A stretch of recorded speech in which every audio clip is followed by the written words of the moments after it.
Superdrol, one of the most powerful oral steroids out there.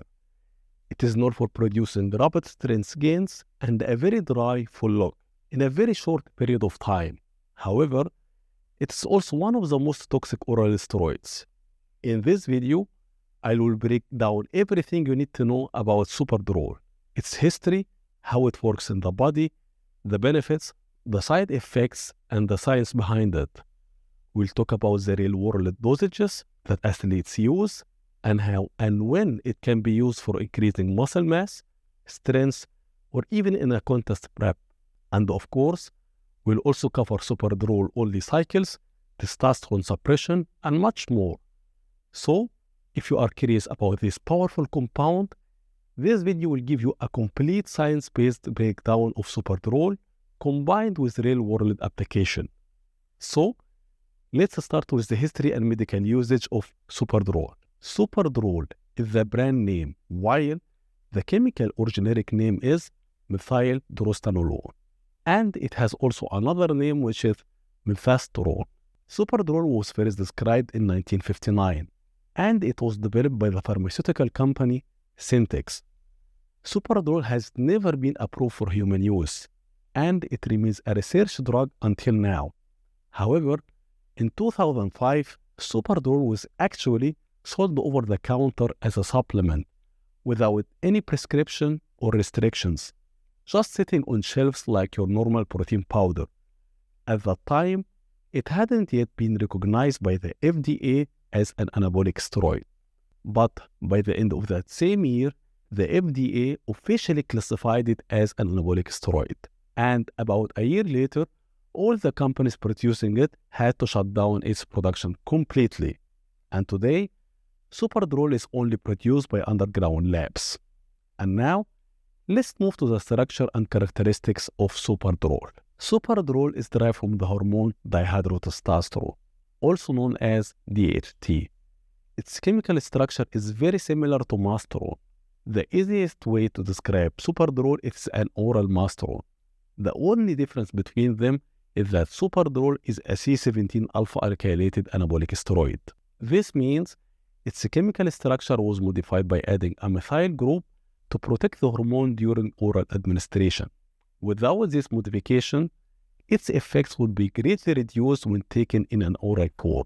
However, these same modifications also puts a stress on the liver. The half-life of Superdrol is about 6 to 8 hours. This means it must be taken frequently, about 3 times per day, to keep consistent hormone levels in the blood. However, some people use orals like Superdrol only as a pre-workout booster. This can also be seen as a harm reduction strategy, allowing oral steroids to be used for longer periods. But we'll cover that later when we discuss its application. When it comes to the androgenic anabolic ratio of Superdrol, it is 20 androgenic and 400 anabolic. As we discussed in previous videos, the androgenic properties include things related to side effects. Things like deepening of the voice, increased body and facial hair, oily skin and acne, or even aggression. But the anabolic properties are the ones that help us build and repair tissue. Things like increasing muscle mass by promoting muscle protein synthesis, improve bone density, and speeding up recovery from training or injuries. Now, remember, each anabolic steroid has both androgenic and anabolic properties, and this ratio is always compared to testosterone, which has a ratio of 100 to 100. However, keep in mind, this anabolic androgenic ratio is based on lab experiments on rats. So, even though on paper, Superdrol can build 4 times more muscle than testosterone and shows almost no androgenic side effects, in the real world, it is not exactly how it plays out.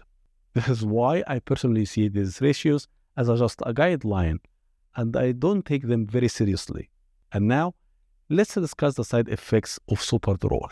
Superdrol is classified as an anabolic steroid. However, as we mentioned before, the anabolic androgenic ratio shouldn't be taken 100% for granted. That said, the androgenic side effects can still appear when using Superdrol, especially at higher doses. These side effects may include acne, growth of body or facial hair, or increased hair loss, especially in people who are genetically prone to these issues. It's also worth noting, Superdrol is not 5-alpha reduced, which means it doesn't convert to DHT through the 5-alpha reductase enzyme. As a result, using medications like finasteride or dutasteride will not reduce these side effects because there is no DHT conversion to block in the first place. When it comes to estrogen-related side effects, Superdrol is not aromatized by the body, meaning it doesn't convert into estrogen. So, there is no concern about high water retention, gynecomastia, or fat accumulation from elevated estrogen. Before we move on to the next point, which is Superdrol's impacts on the liver, if you are getting any value from this video, please click on the like button and subscribe to the channel and hit the notification bell so you will get notified when I upload the next videos. And now, let's talk about Superdrol's impacts on the liver. Superdrol is a C17 alpha alkylated steroid. This means it is chemically modified to protect the hormone during oral administration, allowing it to pass through the liver without being broken down. But this modification comes at a cost. It puts a lot of stress on the liver. Superdrol is very well known to be highly toxic to the liver, more than many other oral anabolic steroids, and you can expect liver enzymes to increase significantly when you use Superdrol. This is why it is strongly advised to use liver support supplements and to limit the use of Superdrol to very short periods. Now, regarding its cardiovascular side effects, all anabolic steroids, especially orals like Superdrol, are typically harsher on your lipids than injectables. They tend to decrease HDL, which is the good cholesterol, and increase LDL, which is the bad cholesterol. Also, high dosages and prolonged use of anabolic androgenic steroids can lead to left ventricular hypertrophy. All of these factors can significantly increase the risk of cardiovascular diseases. On top of that, Superdrol is very well known for increasing blood pressure as well. So, it is essential to monitor your blood pressure on a regular basis and make sure to keep it under control. I really believe that most people will need blood pressure medications like ARB or ACE inhibitor to keep their blood pressure under control when using Superdrol, even if the diet is very strict and their cardio fitness is high. And now, let's talk about testosterone suppression when using Superdrol. I know that for beginners it might feel easier and more convenient to just take oral steroids instead of injecting. But in my opinion, a Superdrol-only cycle just doesn't make any sense. Superdrol will suppress your natural testosterone production to a significant degree. And remember, testosterone is the primary hormone that your body relies on for proper function. Its suppression will also impact production of other hormones like estrogen and DHT. These are very important hormones for your body to function properly and also plays a big role in muscle building process. Once your natural testosterone starts dropping, which will happen eventually, you will also experience a drop in estrogen levels, and as a result, you will not get the most out of your cycle. Plus, you will likely deal with low estrogen side effects. That may include achy joints, fatigue, loss of libido or erectile dysfunction, and even skewing your cholesterol levels, as estrogen plays a big role in supporting your lipids. This is why testosterone should always be the base of any cycle. Now, if someone wants to avoid injections and rely only on orals, my honest advice is just don't go down the path of using anabolic androgenic steroids altogether. In general, your natural testosterone production will likely recover after using Superdrol, especially if you follow up with a proper PCT. You have to remember that Superdrol is also suppressive, but maybe not very suppressive like nandrolone is. Some people may argue that you can recover without PCT, but in my opinion, taking PCT is the better option instead of rolling the dice and see if your hormones bounce back on their own. However, if you are planning to use anabolic androgenic steroids long-term anyway, then in my opinion, going on TRT is the better long-term strategy because it prevents all the hormone fluctuations between cycles instead of going 2 steps forward and then 1 step back every time. You will have a much easier time maintaining your health and keeping your gains from cycle to cycle by just committing to TRT instead of stopping completely.